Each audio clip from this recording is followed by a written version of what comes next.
Hello students, electrical machines में आज हम पढ़ने जा रहे हैं मोस्ट इंपॉर्टेंट टॉपिक के बारे में, जो कि है सिंक्रोनस जनरेटर, जो एग्जाम में बहुत बार पूछा जाता है। तो आज के इस वीडियो में हम सिंक्रोनस जनरेटर का सबसे पहले तो कंस्ट्रक्शन समझेंगे, उसका वर्किंग प्रिंसिपल देखेंगे और साथ ही साथ एग्जाम में हमें कैसे लिख के आना है वो बातें भी करने वाले हैं। और डिस्क्रिप्शन बॉक्स में ये वीडियो की जो पीडीएफ नोट की लिंक है वो डाल के रखी है, आप डाउनलोड कर लेना, जिससे करके आपको फुल मार्क्स मिल जाएंगे। So I hope you are ready with your pen and paper. So without wasting much time let us start this video. तो सबसे पहले तो क्वेश्चन आएगा कि ये जो सिंक्रोनस जनरेटर है उसका काम क्या होता है। तो उसका सिंपल सा काम होता है कि अगर हम सिंक्रोनस जनरेटर को मैकेनिकल एनर्जी देते हैं, यानी कि कुछ रोटेशन देते हैं, जिसको बोलते हैं मैकेनिकल एनर्जी, तो ये जो जनरेटर है हमारा वो मैकेनिकल एनर्जी को इलेक्ट्रिकल एनर्जी में कन्वर्ट कर देता है, यानी वो हमें एसी करंट दे देता है। यानी मैकेनिकल एनर्जी दी हमने तो आउटपुट पे हमें एसी करंट यानी इलेक्ट्रिकल एनर्जी मिल गई। अब कैसे मिलती है, सबसे पहले कंस्ट्रक्शन देख लेते हैं। तो कंस्ट्रक्शन में जनरेटर के भी दो पार्ट्स होते हैं। जैसे मोटर के दो पार्ट देखे थे हमने, स्टेटर और रोटर, ऐसे ही जनरेटर में भी स्टेटर और रोटर होता है। तो यहाँ पे हमने एक फ्रेम बना के रखी है, आउटर पार्ट, जिसको हम स्टेटर भी बोल सकते हैं, जो स्टेशनरी होता है। तो ये हमारा स्टेशनरी पार्ट है। इसके पास एक स्टेटर फ्रेम होती है, एक फ्रेम होती है जिसे स्टेटर की फ्रेम बोलते हैं। ये स्टेटर की फ्रेम जो होती है वो हम बनाते हैं माइल्ड स्टील से। ठीक है, माइल्ड स्टील से वो बनाते हैं। उसके लिए हम प्लेट्स लेंगे और प्लेट्स को हम इसे रोल कर देंगे और बाद में वेल्डिंग कर देंगे। तो इस तरीके से इसे स्टेटर प्लेट को बनाया गया होता है। और स्टेटर जो फ्रेम होती है, स्टेटर फ्रेम हमारे स्टेटर कोर को मैकेनिकल सपोर्ट प्रोवाइड करती है। ये हमारा हो गया स्टेटर कोर। ठीक है, ये स्टेटर कोर में ऐसे स्लॉट्स लगाए गए होते हैं और ये स्लॉट के अंदर हम कॉपर की वाइंडिंग करते हैं। ठीक है, जिसे हम स्टेटर वाइंडिंग भी बोल सकते हैं या फिर फील्ड वाइंडिंग भी बोल सकते हैं, जो बाहर की साइड हम करते हैं। ठीक है, तो इतनी बात समझ में आ गई कि इसके अंदर वाइंडिंग्स होती है और ये वाइंडिंग्स के जो एंड्स होते हैं वो एंड्स को हम ये जो ऊपर टर्मिनल बॉक्स बना के रखा है वहां से बाहर निकाल देते हैं। तो सिंपल सा कंस्ट्रक्शन है स्टेटर का। ठीक है, स्टेटर के अंदर इतना याद रखेंगे, स्टेटर के अंदर वाइंडिंग्स होती है जिसे फील्ड वाइंडिंग बोलती है, बाहर की वाइंडिंग जो स्टेशनरी होती है, जिसको हम करंट देंगे। अब क्वेश्चन आएगा, सर करंट क्यों देना है? तो करंट इसलिए देना पड़ता है क्योंकि वो अंदर मैग्नेटिक फील्ड क्रिएट करेगा। एक बार करंट दे देंगे, बस जैसे ही अंदर जो रोटर रखने वाले है वो रोटेट होना शुरू कर दिया, फिर हम करंट बंद कर देंगे, फिर वो रोटेट, जो अंदर रोटर है वो रोटेट होता रहेगा और हमें करंट मिलता रहेगा। कैसे देखेंगे? ठीक है, अब इसके अंदर हम रोटर डालेंगे। अब रोटर दो तरीके के होते हैं। एक तो होता है हमारा शेडेड पोल रोटर, जो कुछ इस तरीके से दिखता है। ठीक है, और दूसरा होता है हमारा सिलिंड्रिकल रोटर, जो कुछ इस तरीके से दिखता है। तो इसका कंस्ट्रक्शन भी लिखना पड़ेगा, ये हम अंदर रखेंगे इसके। ठीक है, यानी कि मैग्नेटिक फील्ड के अंदर हम इसे रखेंगे। तो यहाँ पे अगर शेडेड पोल रोटर की बात करें तो इसके अंदर एक शाफ्ट होता है। ये शाफ्ट को घुमाना पड़ता है। अलग भाषा में अगर मैं बोलूँ तो यहाँ पे जब हम करंट देंगे किसको, फील्ड वाइंडिंग को, तो स्टार्टिंग टॉर्क मिलेगा, तो ये जो शाफ्ट है वो घूमना चालू कर देगा, पूरा असेंबली घूमना शुरू कर देगा, फिर करंट बंद कर देंगे, एक बार रोटेशन में आ जाएगा फिर। ठीक है, तो ये शाफ्ट है, शाफ्ट को हम एक प्लेट पे माउंट करते हैं जिसे व्हील बोलते हैं, और बाद में ऐसे पोल लगाते हैं उस पे। ठीक है, और पोल पे हम कॉपर की, इंसुलेटिंग कॉपर की वाइंडिंग करते हैं। ये वाइंडिंग को हम आर्मेचर वाइंडिंग बोलते हैं या फिर रोटर वाइंडिंग भी बोल सकते हैं। ठीक है, तो ये कंस्ट्रक्शन इसका सेलियन पोल का। अब इसका कंस्ट्रक्शन देख लेते हैं सिलिंड्रिकल रोटर का। सिलिंड्रिकल रोटर दिखने में कुछ ऐसा होता है जिसमें स्लॉट बनाए गए होते हैं जिसमें हम वाइंडिंग करेंगे। जैसे कि यहाँ पे वाइंडिंग किया था आर्मेचर वाइंडिंग, ऐसा ही इधर भी आर्मेचर वाइंडिंग आएगा। ठीक है, जिसको हम रोटर वाइंडिंग बोल देंगे। अब समझने के लिए अच्छे से, एक ये जो हमारा स्लॉट है उसको उठा के यहाँ पे एनलार्ज किया है, ये एक स्लॉट को यहाँ पे एनलार्ज किया है। ठीक है, तो सबसे पहले तो ये स्लॉट के अंदर हम एक प्लेट फंसाएंगे, ऐसे करके एक प्लेट फंसा देंगे। ठीक है, ये प्लेट को हम क्या बोलते हैं, स्लॉट प्लेट, जो यहाँ पे पिंक कलर से बना के रखा है। ये स्लॉट प्लेट क्या करेगा, यहाँ पे वेंटिलेशन प्रोवाइड करेगा। ठीक है, वेंटिलेशन यानी क्या, जब ये घूम रहा है यहाँ पे वेंटिलेशन प्रोवाइड करेगा।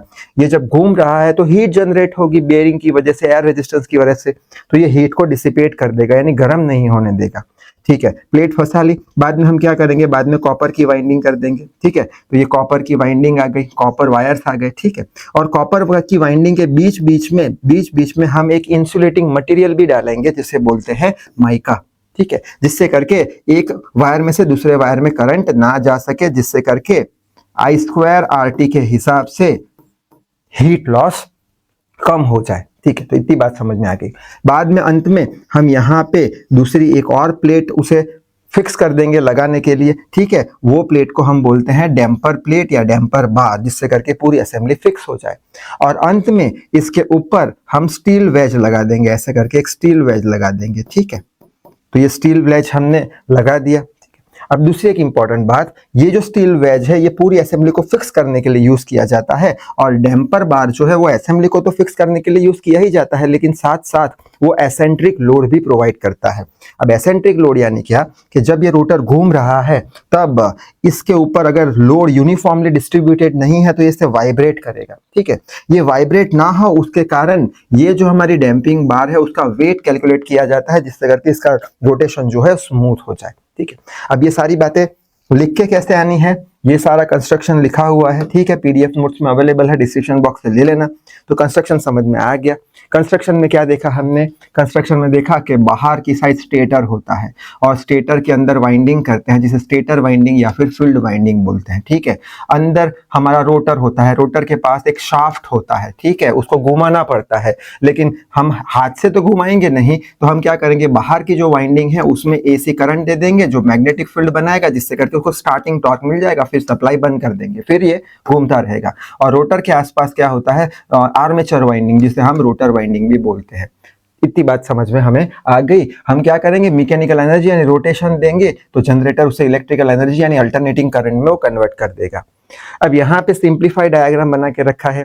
ये हमारी येलो कलर की जो है वो बाहर की वाइंडिंग है, ये बाहर की वाइंडिंग है जिसे हम करंट देते हैं स्टार्टिंग में कॉइल को घुमाने के लिए। ठीक है, तो हमने करंट दिया, ये बाहर का वाइंडिंग है, इसको बोलते हैं स्टेटर वाइंडिंग या फील्ड वाइंडिंग। ठीक है, उसके अंदर हमने ये ग्रीन कलर का जो डाला है वायरिंग, ये वाइंडिंग का एक टर्न लिया है, ये रोटर पे वाइंडिंग होती है, ये वाली रोटर पे वाइंडिंग होती है, और जो किससे कनेक्टेड होता है, शाफ्ट से। तो रोटर की वाइंडिंग है जो किससे कनेक्टेड है, यहाँ पे शाफ्ट रखा है, ये शाफ्ट है। ठीक है, ये लीवर के फॉर्म में शाफ्ट बना है जिससे हम घुमा पाए उसको, लेकिन घुमाना तो है नहीं, यहाँ पे हम करंट दे रहे हैं तो मैग्नेटिक फील्ड बनेगा, इनिशियल टॉर्क मिल जाएगा। समझने के लिए यहाँ पे एक लीवर बनाया है। ठीक, अच्छा, और ये जो वाइंडिंग है हमारी, ये जो रिंग है उससे कनेक्ट होती है, जिसको बोलते हैं स्लिप रिंग। स्लिप रिंग जो है वो ब्रश से कनेक्ट होती है। ब्रश क्या करता है, रिंग तो रोटेट होती रहेगी लेकिन ब्रश तो उसकी जगह पे ही रहेगा। ब्रश सिंपली क्या करेगा, जो भी करंट बन रहा है इसमें उसको सिंपली कलेक्ट करेगा बस। और साथ में हम एक गैलोमीटर कनेक्ट कर देंगे, गैलोमीटर बताएगा कि करंट है या नहीं, आया या नहीं। ठीक है, सेंस करेगा करंट को बस।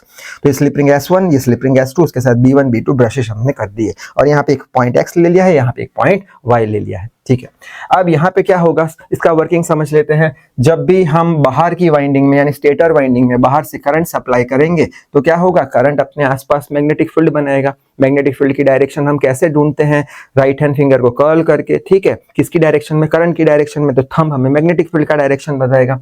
तो यहाँ से ऐसे करंट जा रहा है तो हमने फिंगर को कर्ल किया, ऐसे ये नीचे जा रहा है करंट, ऐसे ये ऐसे करंट जा रहा है। ठीक है, यानी ऐसे करंट जा रहा है, ऐसे ऐसे, तो हम कर्ल करेंगे फिंगर को ऐसे, तो मैग्नेटिक फील्ड का डायरेक्शन थंब बताएगा, यानी मैग्नेटिक फील्ड ये डायरेक्शन में बनने वाली है।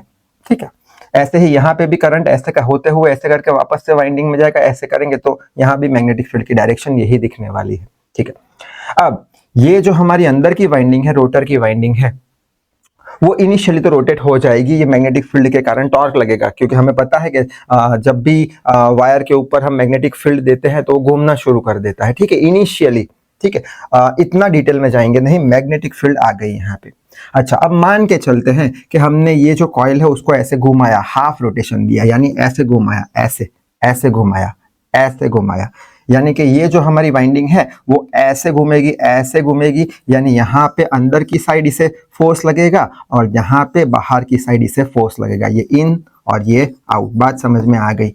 फोर्स ऐसे लगाया तो ये ऐसे लगाया, ये ऐसे ऐसे। ठीक है, ये साइड अंदर, ये साइड बाहर, इतनी बात समझ में आ गई। ठीक है, अब यहाँ पे क्या होगा कि मैग्नेटिक फील्ड है और यहाँ पे ये कॉइल को रोटेट कराया है हमने, यानी कि ये जो मैग्नेटिक फील्ड है वो ये कॉइल के साथ चेंज हो रही है। मान के चलते हैं पहले ऐसी थी, मैग्नेटिक फील्ड लाइन बहुत सारी पास हो रही है, पहले एक ही मैग्नेटिक फील्ड लाइन थी, फिर ऐसे घुमाया तो 10-12 मैग्नेटिक फील्ड लाइन पास हो गई, फिर ऐसे घुमाया तो और 25-30 मैग्नेटिक फील्ड लाइन पास हो गई। यानी कि ये कॉइल के ऊपर मैग्नेटिक फील्ड लाइन चेंज हो रही है। यानी कि जब भी मैग्नेटिक फील्ड लाइन चेंज होती है तो फ्लक्स क्रिएट होता है, मैग्नेटिक फ्लक्स क्रिएट होता है। और अगर मैग्नेटिक फ्लक्स क्रिएट हुआ यानी कि ऐसे घुमाने पर क्या हो रहा है, हमें पता है फाई इज इक्वल टू क्या होता है, बी डॉट ए। ठीक है, मैग्नेटिक फील्ड लाइन चेंज हुई तो फ्लक्स भी चेंज हुआ, यानी फ्लक्स चेंज हुआ किसके साथ, समय के साथ। अगर फ्लक्स समय के साथ चेंज होता है तो अकॉर्डिंग टू फैराडेज लॉ क्या बनाता है, ईएमएफ को इंड्यूस करता है और ईएमएफ करंट बनाना शुरू कर देता है। ठीक है, यानी कि इसको हाफ रोटेशन देने पर क्या होगा, मैग्नेटिक फील्ड लाइन इसके साथ जो लिंक थी वो चेंज हुई तो फ्लक्स चेंज हुआ, फ्लक्स चेंज हुआ तो इसमें ईएमएफ इंड्यूस हुआ तो करंट बनना शुरू हो गया। अब क्वेश्चन आएगा करंट कौन सी डायरेक्शन में बनेगा, तो उसके लिए हम फ्लेमिंग्स राइट हैंड रूल का यूज करेंगे। फ्लेमिंग राइट हैंड रूल ऐसे हमें पता है 90 डिग्री पे सारे फिंगर्स को रखना है। उसमें हम क्या करते हैं, फर्स्ट फिंगर को मैग्नेटिक फील्ड की डायरेक्शन में रखेंगे। ठीक है, अगर ये ब्रांच की बात करें तो ये ब्रांच की बात करें तो ऐसे रखा हमने मैग्नेटिक फील्ड की डायरेक्शन में, और थंब को कहां रखेंगे, फोर्स की डायरेक्शन में। फोर्स कहां है, आउटवर्ड है, आउटवर्ड यानी बोर्ड के बाहर निकल रहा है, ये ऐसे घूम रहा है ना, फोर्स आउटवर्ड लग रहा है तो मैग्नेटिक फील्ड ऐसे, फोर्स आउटवर्ड। ये मिडिल फिंगर करंट का डायरेक्शन बताएगा, यानी करंट का डायरेक्शन हमारा ये हो गया। ठीक है, इंड्यूस्ड करंट हुआ इसकी वजह से इसमें। ठीक है, उसी तरीके से ये साइड पे अगर हम राइट हैंड रूल अप्लाई करेंगे तो वापस से मैग्नेटिक फील्ड का डायरेक्शन ये ब्रांच में अंदर फोर्स है तो थंब को अंदर कर दिया, फिंगर नीचे है तो करंट का डायरेक्शन नीचे आ गया, ये आई करंट का डायरेक्शन नीचे आ गया। ठीक है, अब ये करंट ऐसे करके घूम के, ये तो रिंग है ना, रिंग में से बीच में से पास होके यहाँ पे ये रिंग में जाके यहाँ से यहाँ ऐसे करके करंट फ्लो होना शुरू हो जाएगा। इसमें आया तो ये कांटेक्ट यहाँ पे है तो करंट ऐसे फ्लो होना शुरू हो जाएगा। यानी हाफ रोटेशन की बात करें, हाफ रोटेशन की, तो करंट कहां से कहां जा रहा है, y to x जा रहा है, y to x जा रहा है। ठीक है, अच्छा ये घूम के हाफ रोटेशन इसने खत्म कर दिया, यानी ये CD ब्रांच अब इधर आ जाएगी और ये AB ब्रांच उधर चली जाएगी, हाफ रोटेशन खत्म हो गया है। ठीक है, वो तो कंटिन्यूसली हम घुमा रहे हैं है? तो यहाँ पे भी वापस से ये ब्रांच में फोर्स तो आउटवर्ड ही हम दे रहे हैं, इसको ऐसे घुमा रहे हैं, ऐसे घुमा रहे हैं, यानी ये ऐसे करके ऐसे यहाँ पे CD आ चुका है, ये CD जो है यहाँ पे आ चुका है, अब CD भी अंदर जाएगा ना, ऐसे करके CD। ठीक है, CD ये ऐसे, ये CD ऐसे गया। ठीक है, ये CD ब्रांच यहाँ पे आ गई। ठीक है, तो CD ब्रांच पे आउटवर्ड फोर्स लगेगा, यहाँ पे भी ऐसे घूम रहा है तो ठीक है, आउटवर्ड कर रहे हैं, माय मिस्टेक, ये आउटवर्ड ऐसे जा रहा है, ये ऐसे जा रहा है ऐसे, तो CD यहाँ पे आ गया वापस एक बार, ये AB ऐसे गया, CD आ गया, वापस ऐसे गया, CD पे तो आउटवर्ड ही लगेगा और इस पे तो इनवर्ड ही लगेगा। आई होप बात समझ में आ रही है, इमेजिन कर पा रहे हो आप लोग। ठीक है, अब यहाँ पे भी मैग्नेटिक फील्ड तो चेंज नहीं हो रही, तो मैग्नेटिक फील्ड का डायरेक्शन भी यही है। ठीक है, अब क्या करेंगे हम, अब वापस से फ्लेमिंग्स राइट हैंड रूल लगाएंगे करंट का डायरेक्शन फाइंड करने के लिए। ये हमारा मैग्नेटिक फील्ड का डायरेक्शन, ये आउटवर्ड है फोर्स, यहाँ पे आउटवर्ड फोर्स है तो ऐसे हमने अरेंज कर दिया थंब को, तो करंट कहाँ गया, ऊपर की डायरेक्शन में। ठीक है, ऐसे ही यहाँ पे ये ब्रांच पे लगाएंगे तो मैग्नेटिक फील्ड ये डायरेक्शन में। ठीक है, और बाद में थंब को हम इनवर्ड रखेंगे, अंदर जा रहा है इसलिए करंट नीचे की डायरेक्शन में, तो करंट नीचे की डायरेक्शन में, तो ये करंट फ्लो होता हुआ यहाँ से ये ब्रश B1 में जाएगा। ठीक है, यहाँ से ये ब्रश B1 में गया। ठीक है, बाद में ऐसे करंट फ्लो हुआ, ये रिंग में गया, ये रिंग में से ऐसे करके ऐसे फ्लो हुआ। ठीक है, यानी दूसरे हाफ रोटेशन में क्या हो रहा है, करंट x to y जा रहा है, पहले हाफ रोटेशन में y to x गया, दूसरे में x to y गया, यानी अपनी डायरेक्शन ये चेंज कर रहा है। यानी कि मान के चलते इसका ग्राफ बनाए तो ये हमारा हो गया y या फिर x, तो पहले कहाँ गया, y to x गया। ठीक है, y to x गया, ये ऐसे y to x गया, फिर x to y गया, फिर x to y गया, ऐसे। यानी ऐसा कुछ हमें साइनोसॉइडल फॉर्म मिलेगा करंट का। और ये कौन सा करंट है, अल्टरनेटिंग करंट है, जो समय के साथ अपनी डायरेक्शन चेंज करता रहता है। और इसमें डिस्क्रिप्शन में क्या लिखना है हमें, तो ये डिस्क्रिप्शन है इसका to get the full marks. ठीक है, सो आई होप इसके कंस्ट्रक्शन और वर्किंग में अच्छे से समझ आ गया होगा। तो इस वीडियो में बस इतना ही। Till then read hard, work hard. Thank you very much.